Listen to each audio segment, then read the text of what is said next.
Bonjour tout le monde et bienvenue dans ce décryptage. Aujourd'hui, on part pour une exploration absolument fascinante où on va démêler des fils complètement invisibles. Et oui, il y a des connexions surprenantes, très souvent cachées, entre notre exploration du cosmos, l'histoire stratégique militaire et les trucs les plus banals de notre quotidien. Le but, c'est vraiment de comprendre comment le simple fait d'étudier des étoiles lointains a au final totalement forgé notre réalité de tous les jours. Allez, on rentre dans le vif du sujet. Au programme d'aujourd'hui, 1. Cultiver la curiosité tout au long de la vie. 2. La science et l'armée. 3. L'astrophysique dans la vie quotidienne. 4. 3 types de vérités. Et pour finir, 5. Des calendriers à la défense spatiale. C'est parti. On commence tout de suite avec notre premier point, cultiver la curiosité tout au long de la vie. Au fond, toute cette grande aventure commence par un truc super simple, la curiosité humaine. Et c'est fou parce que les enfants n'ont aucunement besoin qu'on leur apprenne à être curieux. Ce sont littéralement des petits scientifiques nés. Ils testent la gravité en faisant tomber des verres de la table, ils explorent la biologie en soulevant le premier caillou venu, mais la tragédie, c'est ce qui illustre parfaitement cette citation, on passe le reste de leur vie à leur dire mieux se taire et de s'asseoir. Alors qu'en fait, quitter l'école devrait être le déclencheur d'une envie insatiable d'en apprendre encore plus sur notre monde, et pas juste le moment où on jette ses cahiers en l'air parce que la corvée est finie. Et cette perte de curiosité globale, ça nous mène tout droit à un débat qu'on entend en permanence. Dès qu'on parle de financer l'espace ou la science fondamentale, il y a toujours cette objection. Pourquoi on dépense des fortunes là-haut alors qu'on a tellement de trucs à régler ici-bas ?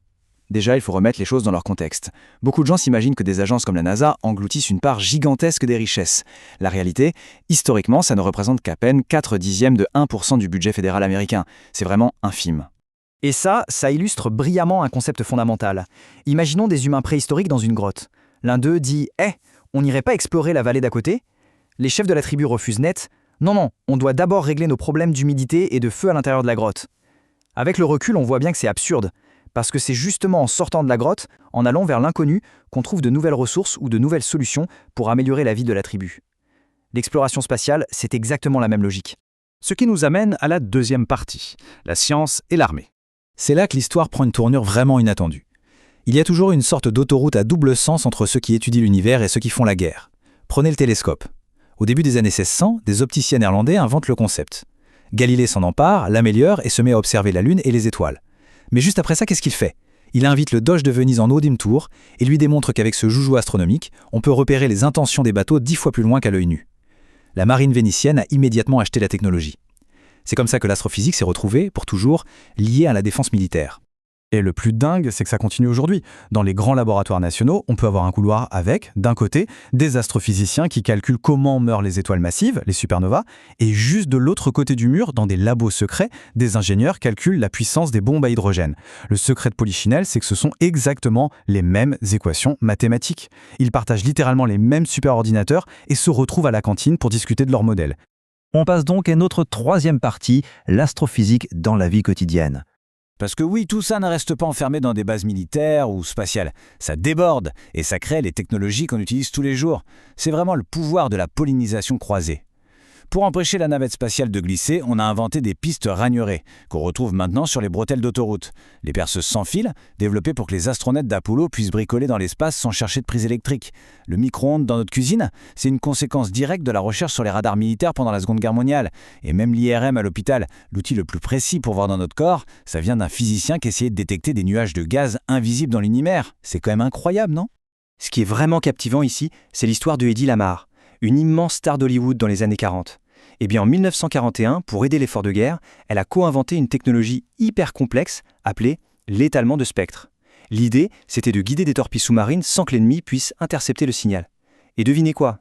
Des décennies plus tard, ce codage militaire est devenu la base absolue de notre GPS et de nos connexions Wi-Fi modernes. Quatrième partie, 3 types de vérités. Avec un monde technologique devenu aussi complexe, il faut des outils pour trier l'information, sinon on s'y perd. C'est vital de structurer tout ça. Fondamentalement, on peut dire qu'il y a 3 types de vérités. La vérité objective, la vérité personnelle et la vérité politique. Le truc vraiment essentiel à retenir, c'est de comprendre ce qu'est la vérité objective. Contrairement à une vérité personnelle, qui est une conviction intime, ou à une vérité politique, qui a tendance à devenir vraie à force d'être répétée, la vérité objective s'appuie sur la méthode scientifique. Elle est testée, prouvée, et surtout, elle reste vraie même si on refuse d'y croire. Et c'est exactement ce type de vérité qui doit servir de pilier central pour prendre des décisions dans une société qui fonctionne. Ce qui nous amène à notre 5e et dernière étape, des calendriers à la défense spatiale. S'accrocher à cette vérité objective cosmique, ça a parfois bousculé l'humanité. En 1582, par exemple, le vieux calendrier julien s'était complètement décalé par rapport aux saisons réelles du Soleil. Le printemps ne tombait plus du tout à la bonne date. Pour réparer cette énorme dérive, le calendrier grégorien, celui qu'on utilise encore, a dû prendre une décision radicale. Ils ont littéralement effacé 10 jours de l'histoire pour se réaligner avec l'univers objectif. Et pour que ce calendrier tienne sur le long terme, des prêtres jésuites ont fait des calculs astrophysiques brillants. La recette, c'est simple, mais strict. On ajoute un jour tous les 4 ans, on l'annule tous les 100 ans et on le remet tous les 400 ans. C'est grâce à ces mathématiques pures et objectives qu'on a un calendrier stabilisé pour des dizaines de milliers d'années. Mais attention, la connaissance de ces vérités objectives a aussi été une arme historique redoutable. L'histoire de Christophe Colomb en 1504 en est la preuve. Il est bloqué, ses hommes ont faim et les populations locales refusent de l'aider. Mais Colomb a un almanach astronomique. Il sait qu'une éclipse totale de lune arrive. Il menace donc de faire disparaître la lune et de la rendre rouge sang. L'éclipse se produit, exactement comme prévu, et la population, terrifiée face à cet événement cosmique qu'elle ne savait pas prédire, a cédé. C'est un exemple frappant où la science du ciel devient un instrument de pouvoir sur Terre. Voyons comment toute cette logique s'articule aujourd'hui avec l'idée d'une force spatiale. Historiquement, on a créé l'armée de l'air en la séparant de l'armée de terre, tout simplement parce que le ciel, c'est un théâtre d'opérations totalement différent. Eh bien aujourd'hui, toute notre économie mondiale dépend d'infrastructures en orbite. Sans nos satellites, il n'y a plus de GPS, plus de navigation, plus de communication. Le vide spatial est devenu, de manière très neutre et objective, ce nouveau théâtre d'opérations qu'il faut protéger. Bref, tout ça nous ramène à la question ultime, la survie.